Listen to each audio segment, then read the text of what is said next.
Good morning, Conscious Creation with Cassandra. So this one is really important. It's called Relying on Others to Fulfill Your Emotional Needs or Dependencies. So let's say as a child, we didn't receive X as an emotion. We didn't receive safety, we didn't receive love, we didn't receive care. So when we grow up, we look to fill these voids in other people.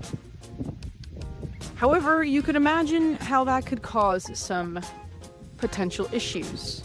People may take advantage of us because they know we need this from them, etc., etc. I'm not going to go into details. I'm eating a peach as to what those issues can become because I'm sure many of you could understand what those are for yourself.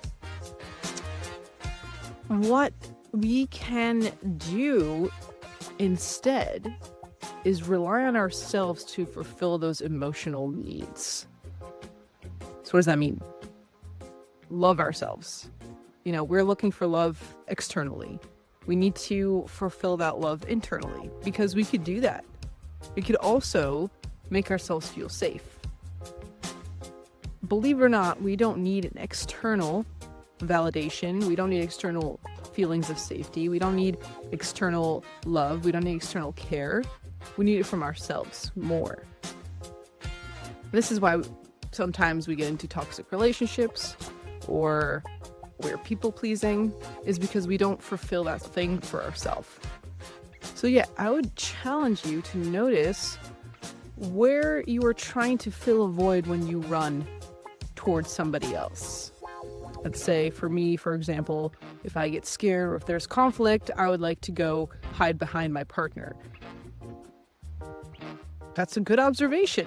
And now what do I do with that? Well, there is a fear component that lights up when I am in conflict. It makes me feel uncomfortable. It makes me feel fearful.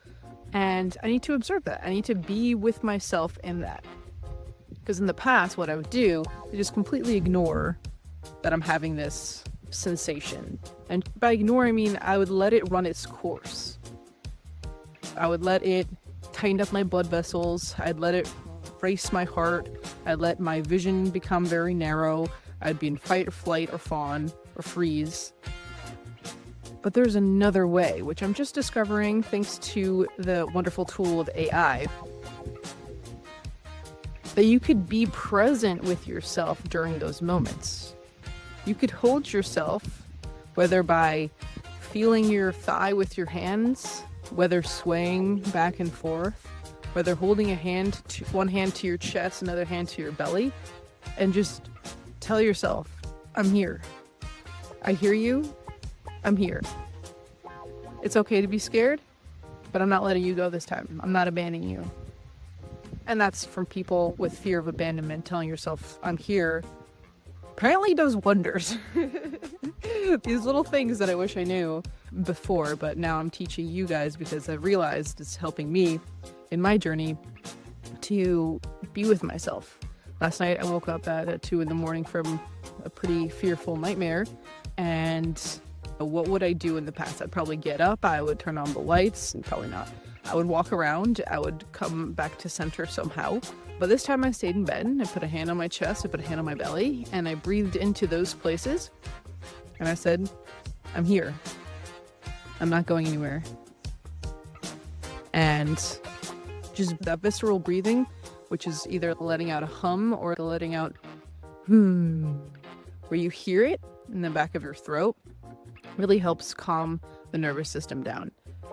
So yeah, I hope that tip will help. But yeah, definitely see where you are looking to fill a void with somebody else. And then challenge yourself, well, maybe I could fill that void myself. And maybe if I don't have the resources, AI will. Good luck!